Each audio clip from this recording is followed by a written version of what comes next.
सम्मानित और स्वस्थ जीवन मिले प्रभु। दीना बंधु दीना नाथ लाज मेरी तेरे हाथ।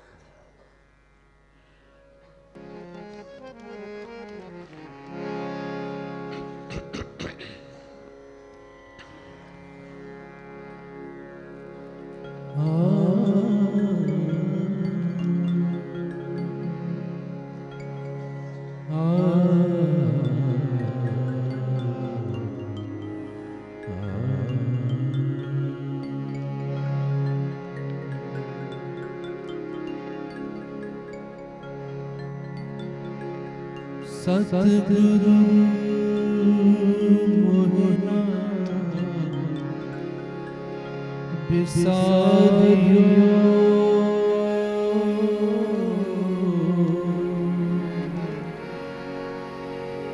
चाहे लाख लोग मिल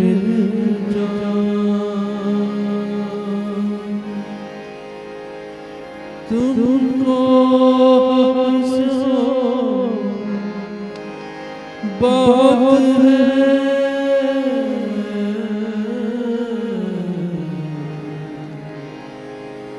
हमको तुम सना।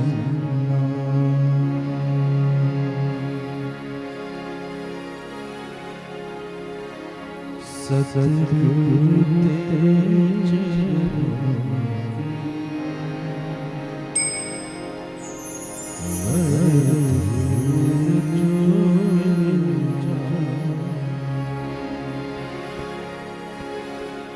सच कहता बस मेरी तकदीर बदल।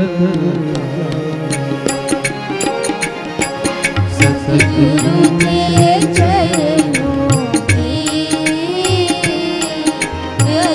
धूल जो मिल जाए बाबा तेरे चरणों की धूल जो मिल जाए। सच कहता बस मेरी सच कहता हूँ बस मेरी तकदीर बदल सतगुरु तेरे चरणों की धूल जो मिल जाए बाबा तेरे चरणों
ज्योतिर्मय जगदीशे तेजो में अपार परम पुष्पावन परम तुझको नमस्कार। सत्य ज्ञानानंद के परम धाम श्री राम पुलकुतो मेरा तुझे होवे बहु प्रणाम। मुझे भरोसा राम तुम दे अपना अनमोल, रहूं मस्त निचंत में कभी न जाऊं तो। गुरु जी को करिए वंदना, भाव से बारंबार, नाम सुनो का से किया जिसने भव से पार। सतगुरु तेरे चरणों की गर धूल जो मिल जाए, बाबा तेरे चरणों की गर धूल जो मिल जाए, सच कहता हूँ बस मेरी तकदीर बदल जाए। उस मालिक की रहमत हो जाए, गुरु कृपा हो जाए तो तकदीर बदलेगी, इसमें कोई संशय नहीं, इसमें कोई भ्रम नहीं है। इसलिए यही कहना है, ये प्रार्थना है कि मेहर की नज़र रखना, नज़रों से गिराना ना। नज़रों से जो गिर जाए मुश्किल ही संभल पाए। सतगुरु तेरे चरणों की गर धूल जो मिल जाए। दैनिक जीवन में देखो, कोई व्यक्ति निगाह से गिर जावे, फिर लाख कोई यत्न कर ले, फिर वह बात नहीं बनती है। गिर गया वह, गिर गया तो पतन निश्चित है, गिर गया तो वह दूर हो जावेगा। इसलिए नित्य प्रतिदिन मालिक से यही प्रार्थना करनी है कि हे मालिक, है मेरे परमेश्वर, मेरे कर्म कोई ऐसे ना हो जाएं कि मैं तेरी निगाह से गिर जाऊं। ये रोज प्रार्थना करनी है कि तेरी निगाह से ना गिर जाऊं। क्यों करनी है?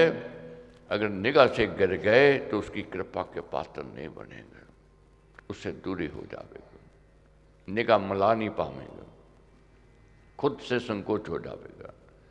अब मन है, मन तो चंचल है, मन को समझाते हैं, रोज कहते हैं, कुछ दिन लगता है, फिर टिकता है, फिर भाग जाता है। मगर महाराज कहते हैं नित्य प्रतिदिन मन को प्रेरणा दो, आप समझाओ। दूसरे के समझाने से ये नहीं मानेगा, तर्क करेगा, कुतर्क में जाएगा, किंतु परंतु करेगा। जब भी एकांत में बैठो, जब भी ध्यान में बैठो, जब भी समय मिले तो अपने आप को समझाना है और अपने आप को टटोलना है। टटोलना है, अपनी कमियों और अपनी त्रुटियों को भी देखना है कि मेरे में क्या त्रुटि है, मेरे में क्या कमी है। माने कहते अपने आप को तुच्छ नहीं मानना है। ये भी है, जब टटोलो देखो, निराशा में नहीं जाना। ये नहीं सोचना मेरे में गुण नहीं है, मेरे में विशेषता नहीं है, मैं अवगुणों से भरा हुआ हूँ, मेरे में अज्ञानता नहीं। कोई ऐसा प्राणी नहीं है, व्यक्ति नहीं है जिसके अंदर मालिक ने गुण नहीं दिया, और कोई ऐसा भी नहीं है जिसके अंदर अवगुण ना हो। इसलिए अपने आजकल यज्ञ चल रहा है, अपने गुणों को और प्रकाशित करना है और बढ़ाना है, और जो अपने अवगुण हैं, अपनी त्रुटियां हैं, इनको धीरे धीरे निकालना है। खुद मनन करने से ये निकलेंगे। कोई कहे, दूसरा कहे कि मैं दूसरे को ठीक दिशा दिखा दूं, कठिन है, मुश्किल है। जैसे बच्चे को हम लोग रोज कहते हैं पढ़ ले, ये कर ले, तेरा भविष्य इसमें समझ जाएगा, बच्चा मानता नहीं है। बच्चे को डांट डपट करके, जो छोटी क्लासों में तो डांट डपट कर लेते हैं, बिठाने में गए, मगर जब तक उसकी रुचि नहीं है, उसका ध्यान पढ़ाई में नहीं लगेगा और उसको याद में नहीं आएगा। ताड़ना देते हैं, मगर धीरे धीरे जब अभ्यास होता है उसको समझ आने लगती है, तब उसकी रुचि बढ़ती है। इसी प्रकार अध्यात्म है, पहले संकल्प करता है व्यक्ति, व्रती बनता है। पहले हमने संकल्प लिया, व्रती बने, ये भी व्रत है, संकल्प है। उसके पश्चात श्रद्धा को बढ़ाना है। जब श्रद्धा बढ़ेगी तब बात बनेगी। श्रद्धा अभ्यास से बढ़ती है और श्रद्धा संग से बढ़ती है। अच्छे का संग करने से श्रद्धा बढ़ेगी, और फिर जब श्रद्धा बढ़ेगी फिर ज्ञान बढ़ेगा। जब तक श्रद्धा नहीं आवेगी ज्ञान नहीं बढ़ेगा। क्यों ज्ञान नहीं बढ़ेगा? ज्ञान सुनेंगे, पढ़ेंगे, समझेंगे, श्रद्धा है नहीं, तर्क करने लग जाएंगे, उसको उल्टा सोचने विचारने लग जाएंगे। बहुत लोग हैं रामायण जी का पारायण तो करते हैं, मगर उसमें कमियां देखते हैं, उसमें त्रुटियां देखते हैं। वे कमियां देखते, त्रुटियां देखते ही रह जाते हैं। बहुत लोग हैं श्री गीता जी का अध्ययन तो करते हैं, अंत में परिणाम में क्या पहुंचते हैं, ये तो मन घड़ंत है, ये तो हो नहीं सकता। अरे नहीं हो सकता तो तेरे अंदर वे जावेगी नहीं, वे बातें नहीं बनेगी। जब तक श्रद्धा नहीं बनेगी तब तक ज्ञान नहीं आ सकता है, ज्ञान का अभाव रहेगा। तो इन दिनों हमने अपनी श्रद्धा को बढ़ाना है। पहले संकल्प लिया, अब श्रद्धा को बढ़ाना है। श्रद्धा बढ़ जाएगी तो ज्ञान बढ़ेगा, ज्ञान बढ़ेगा तो उस मालिक के पात्र बनेंगे उसकी कृपा के। तो ऐसा कर्म करना है। तुम्हारे कहते अपनी असफलताओं से हताश नहीं होना और सत्य करते रहना है, यही लाभ व्यापारिक दृष्टि है। पिछली असफलताओं से हताश नहीं हो जाना है। ठीक है, गलतियां हुई, असफलता भी मिली, हानि भी हुई, नुकसान भी हुआ, मगर व्यापारिक नीति क्या है? फिर यत्न करना, फिर प्रयत्न करना, फिर कोशिश करनी। और जो बार बार यत्न प्रयत्न करता है, कोशिश करता है, अंत में सफल हो जाता है। हमारे कहते हैं हमारा ईश्वर में परम विश्वास हो, मन वचन कर्म से हम राम अनुरागी हों। मन वचन और कर्म, इसको हमने साधना है। अब मन है, मन कठिन है, मन संभलता नहीं, रुकता नहीं। ये मन बड़ा चंचल है, कैसे इसे समझाऊं? जितना इसे समझाऊं उतना ही ये मचल जाए। ये चंचल है, जितना समझाते हैं चंचलता इसमें आती है, भागता खिसक जाता है, मगर हार नहीं माननी है। यत्न प्रयत्न करते रहना है। इस पर कैसे महाराज ने समझाया है, मन का दमन करना, मन को पूर्णतः वश में रखना, या यूं कहिए कि मन को सधाना। मन को सधाना कुछ कठिन है, मुश्किल है, क्योंकि इसका स्वभाव है चंचलता। महाराज कहते हैं क्योंकि यह नदी अथवा किसी अन्य वस्तु की भांति दिखाई देने वाली वस्तु नहीं है। दिखाई तो देता नहीं है, जैसे नदियां हैं या अन्य वस्तु है दिखाई देती है, इसको ठीक कर ले में नदी का प्रभाव चल रहा है, पानी चल रहा है। हम किसी दिशा की ओर ले जाना चाहते हैं, आज देखते हैं, आज समझाया हमारे ने कैसे। हमारे कहते हैं लोग नदियों को सधाकर उन्हें एक विशिष्ट मार्ग पर या किसी विशिष्ट दिशा में बहाते हैं। ये भी कहा जाता है कि इंग्लैंड की नदियाँ भारत की नदियों की अपेक्षाकृत अधिक सताई हुई है। ये भी विचारने की बात है। इंग्लैंड की नदियाँ भारत से अधिक दिशा में जाती हैं, सदी हुई है, दिशा दी हुई है। नदियों को जब साध लिया जाता है तो बाढ़ की कमी आ जाती है, कंट्रोल में आ जाता है जल। तो वह दिखाई देता है, उसको तो दिशा दिखावे व्यक्ति, उसको तो साध लिया, मगर मन तो दिखाई नहीं देता है। कोई कहे कि मन को दिखा दे, नहीं दिखा सकता है, अदृश्य है। इसलिए इसको साधना कठिन है, मुश्किल है, मगर बार बार अभ्यास करने से, बार बार इसको समझाने से, बार बार यत्न करने से मन समझ में आता है और मन कंट्रोल में आता है।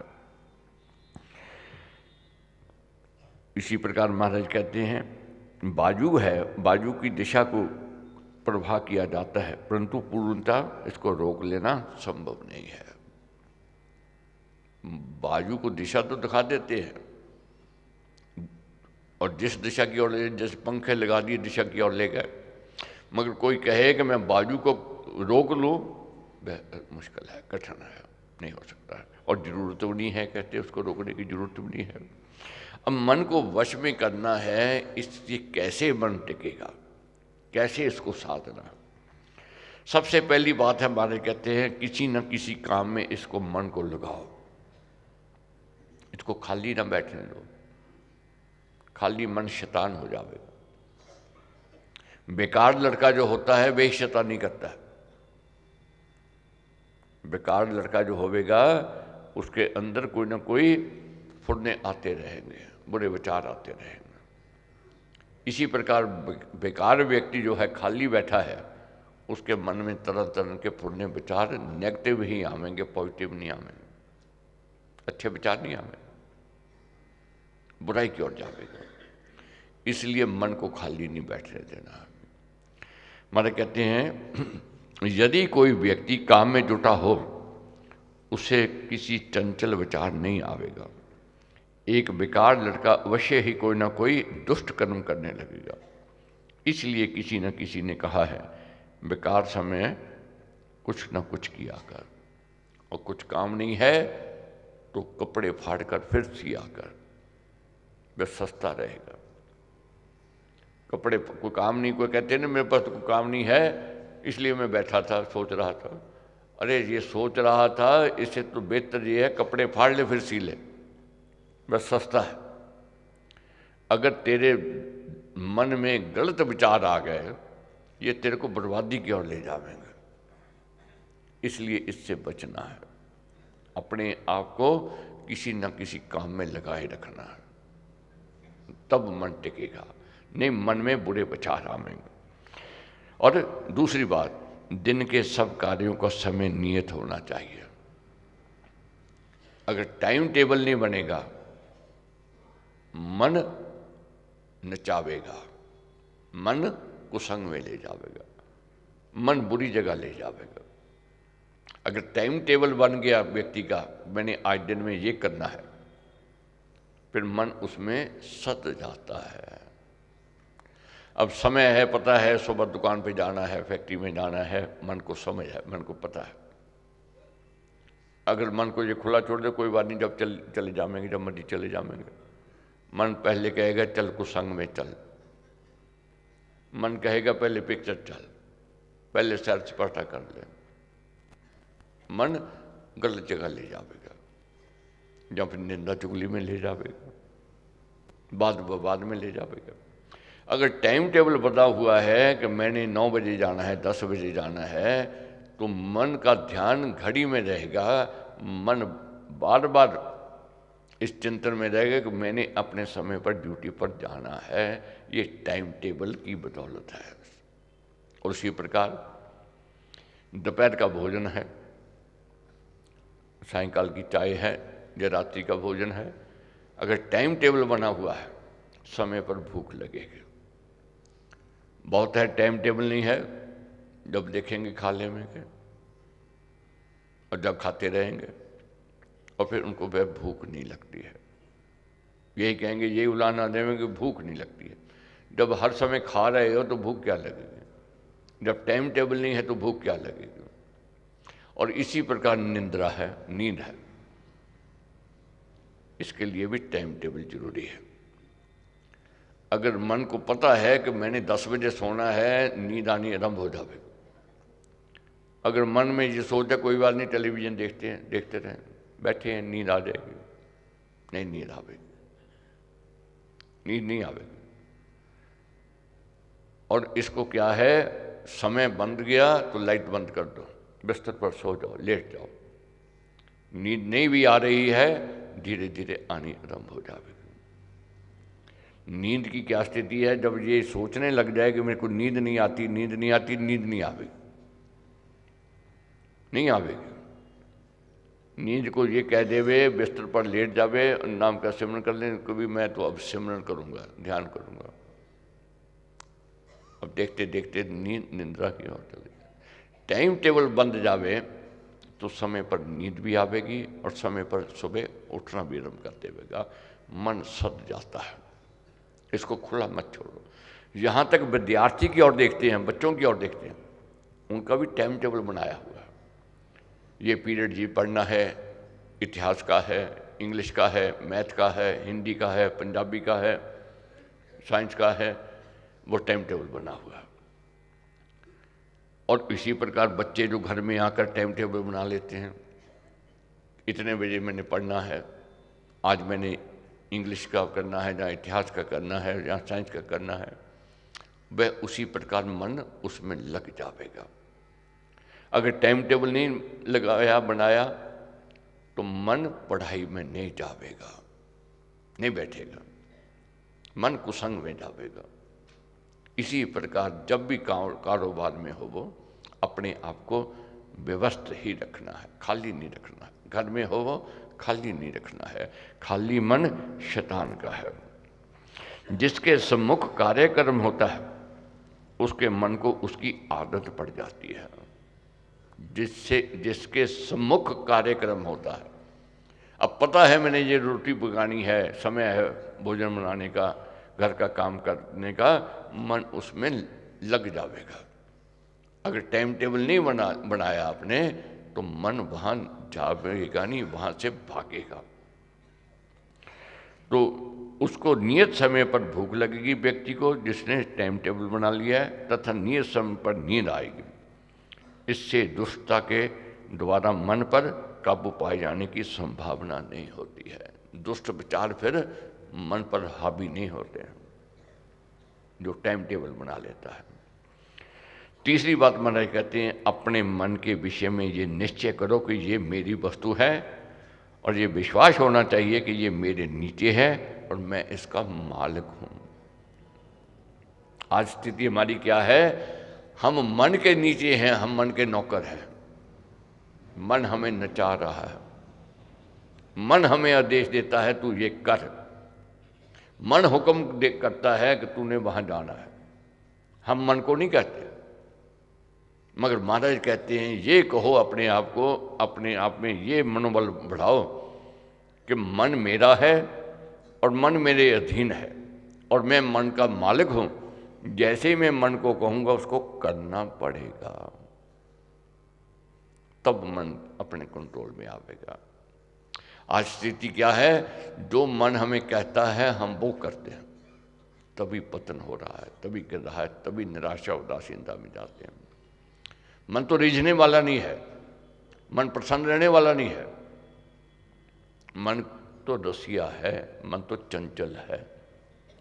तो महाराज कैसे समझाते हैं, ठीक जिस प्रकार एक सेनापति को आज्ञा देते समय अपने अंदर विश्वास होता है कि उसकी आज्ञा का पालन किया जाएगा, इसी प्रकार आपको भी ऐसा विश्वास होना चाहिए कि मैं अपने मन का अधिकारी हूं, अर्थात अपने मन का मैं मालिक हूं। एक सेनापति जब ऑर्डर करता है, अगर उसके मन में ये सोचो पता नहीं मेरे सैनिक मानेंगे कि नहीं मानेंगे, मैं हुक्म दूंगा पता नहीं इसका अमल होगा कि नहीं होगा, कभी नहीं होगा, नहीं माने। मगर सेनापति को पता है मैंने ऑर्डर दिया, इसको करना है, सैनिक को करना ही पड़ेगा,